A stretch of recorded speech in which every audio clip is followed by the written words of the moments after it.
Kayak kiri kanan size-nya beda. Enggak lah, sama lah. Pre-love. Pre-love Syahrini. Anda pikir Anda siapa?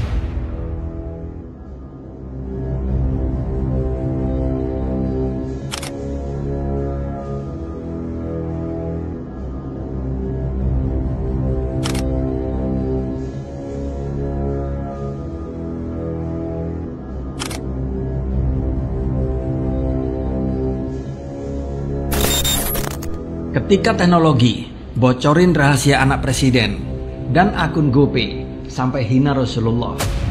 Assalamualaikum warahmatullahi wabarakatuh. Halo Sobat RJ, kali ini kita bakal bahas satu topik lanjutan dari akun Fufu Fafa yang akhir-akhir ini membuat kita semua gelisah, gemes, lucu, tapi juga serius. Dan ngomongin akun Fufu Fafa ini, banyak netizen 1000% menduga bahwa siapa di balik akun Fufu Fafa ini. Hampir mayoritas mengatakan sosok tersebut adalah Gibran, sang putra mahkota. Jejak digital ini kian hari semakin terang dan kian semakin terbongkar dengan jelas, hingga sampai salah satu cuitannya di Kaskus dianggap sebagai penghinaan terhadap Rasulullah SAW. Jangan kemana-mana dulu ya, tonton video ini sampai habis agar kalian tidak gagal paham. Jadi gini ceritanya sob, berawal dari warganet yang kala itu iseng banget. Ada yang bocorin nomor pribadi Gibran yang diduga dipakai untuk akun misterius bernama Fufu Fafa di Kaskus.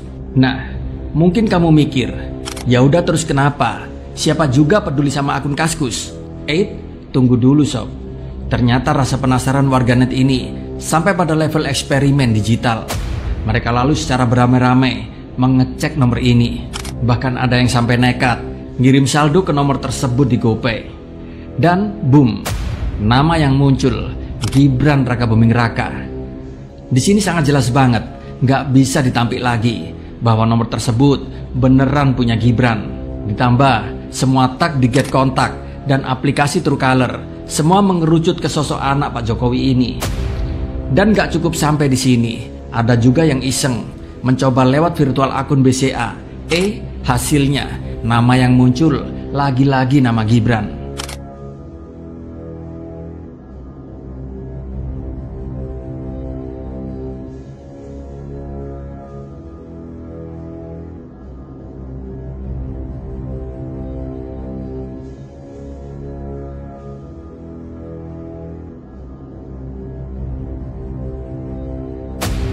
Jadi sekarang kita tahu dugaan bahwa orang di balik akun Fufu Fafa ini adalah Gibran.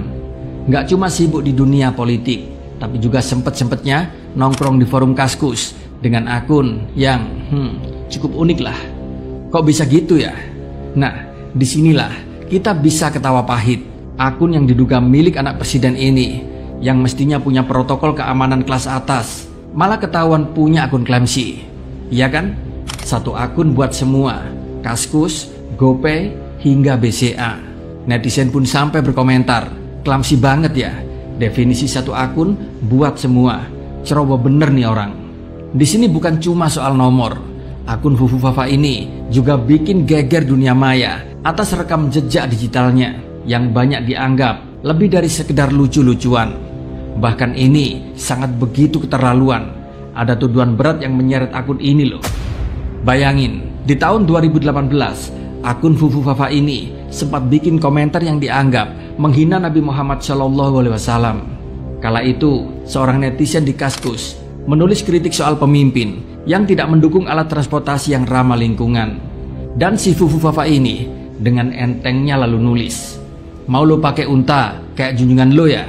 Nah lo, langsung saja netizen pun ngamuk. Komentar ini pun lalu dianggap menghina Nabi Muhammad SAW, yaitu sosok yang sangat begitu dimuliakan. Di sini netizen langsung geram, apalagi saat itu momennya sangat bertepatan dengan peringatan Maulid Nabi. Hal ini pun lalu memicu banyak komentar pedas. Salah satunya dari akun @gresido yang bilang, "Mengolok-olok Rasul sudah keterlaluan dan tidak bisa dimaafkan. Semoga Allah tidak mengampuni dia dan keluarganya." Widih, jadi serius gini ya? Oke lah, mari kita kupas tuntas. siapa yang dimaksud oleh si Fufu Fafa ini dengan junjungan lo? Mau lo pakai onta kayak junjungan lo ya? Nah, dari kata-kata ini jelas sama sekali tidak menyebutkan Nabi Muhammad SAW. Cuma siapa coba? Lagian di sini juga tidak ada pejabat kita atau ketua-ketua ormas yang memakai onta sebagai alat transportasi. Sebenarnya kata-kata ini sangat begitu ambigu, tapi lebih cenderung memang mendekati sosok seorang junjungan yang menggunakan kata onta sebagai sarana transportasi. Dan itu Nabi besar kita, Muhammad SAW. Bukan berarti ini cocok logi ya, tapi memang faktanya tidak ada pejabat kita atau ketua-ketua partai kita atau ketua-ketua ormas kita atau siapapun di Indonesia ini yang menggunakan onta sebagai sarana transportasi. Adanya cuma di Arab Saudi, dan yang jelas-jelas disebut sebagai junjungan bagi sebagian besar rakyat Indonesia, terutama yang beragama Islam, tentu adalah sosok Nabi besar Muhammad SAW. Disinilah letak kontradiksi yang bikin kita semua gemes. Di satu sisi, Gibran yang diduga pemilik akun ini mungkin hanya iseng atau kurang hati-hati dalam memilih kata atau diksi. Tapi masalahnya, ini bukan sekedar salah tulis. Ini soal etika seorang public figure, apalagi anak presiden. Bukannya menjadi teladan, malah membuat gaduh dengan komentar yang dianggap menyakiti perasaan umat Islam. Gibran yang diduga pemilik akun ini, yang sekarang terjun ke dunia politik, jelas gak bisa lepas dari sorotan publik. Dia di sini harus lebih hati-hati, apalagi dengan jejak digitalnya yang makin gampang ditelusuri. Dan kalau anak presiden saja bisa kebobolan seperti ini, gimana dengan rakyat biasa? Nah, di sini banyak netizen yang bertanya-tanya, tapi kok pemerintah terkesan diem ya melihat fenomena ini? Di sini semakin kuat indikasi bahwa orang di balik akun Fufu Fafa ini memang bukan orang sembarangan. Dia punya pengaruh, dia punya kekuasaan, dan semakin kuatlah dugaan bahwa ini adalah Gibran Raka Buming Raka. Lalu banyak netizen bertanya-tanya, mana nih tindakan tegas dari pemerintah? Apalagi ini sudah menyangkut penghinaan terhadap simbol agama. Wah, makin parah kayaknya. Di sini kita sebagai rakyat jelata juga heran. Kok sepertinya pemerintah adem ayem saja ya? Kalau ada warga biasa yang bikin ulah kayak gini, sudah pasti akan kena pasal Undang-Undang ITE.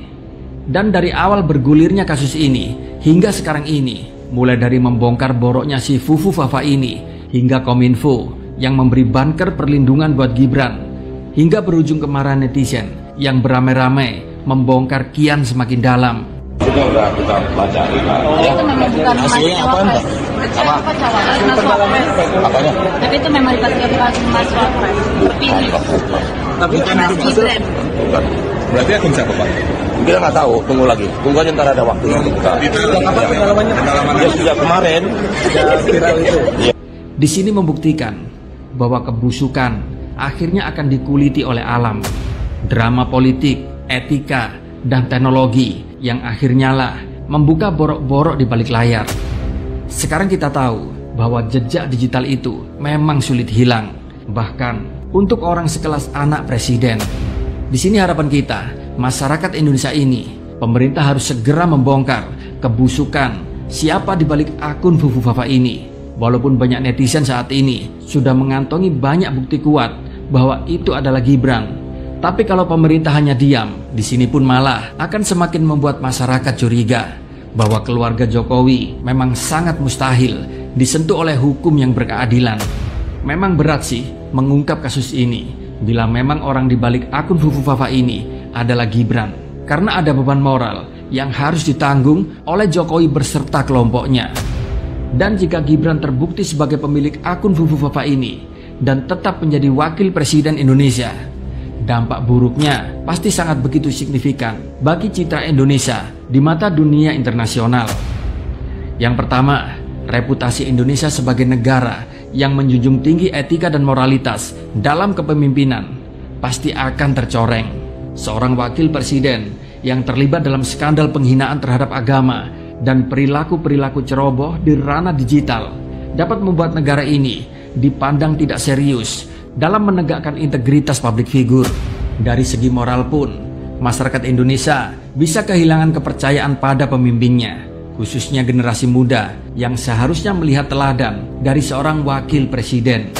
Dan isu sensitif seperti ini, penghinaan terhadap agama, juga bisa memicu konflik internal serta horizontal yang pasti akan memperburuk kondisi sosial. Apalagi Indonesia dikenal sebagai negara populasi muslim terbesar di dunia. Dan insiden ini dapat memicu kecaman luas baik dari dalam negeri maupun luar negeri. Mungkin masyarakat gak bisa membayangkan foto Gibran terpampang di sekolah-sekolah, di pondok-pondok pesantren, serta dunia pendidikan yang lain. Seorang wakil presiden yang miskin adab dan etika. Dan secara material, kerugian pun bisa datang dari penurunan investasi asing. Investor global bisa meragukan stabilitas politik dan sosial di Indonesia, terutama jika negara ini dipimpin oleh seorang dengan reputasi yang sudah rusak di mata dunia internasional. Kondisi ekonomi Indonesia bisa semakin terpuruk. Nilai tukar rupiah pun melemah dan hubungan diplomatik dengan negara-negara muslim di dunia pun bisa terganggu. Dengan demikian, menjadikan Gibran sebagai wakil presiden jika terbukti dia terlibat dalam akun Fufu Fafa. Di sini bukan hanya beresiko bagi stabilitas domestik, tapi juga menempatkan Indonesia dalam posisi lemah di mata dunia.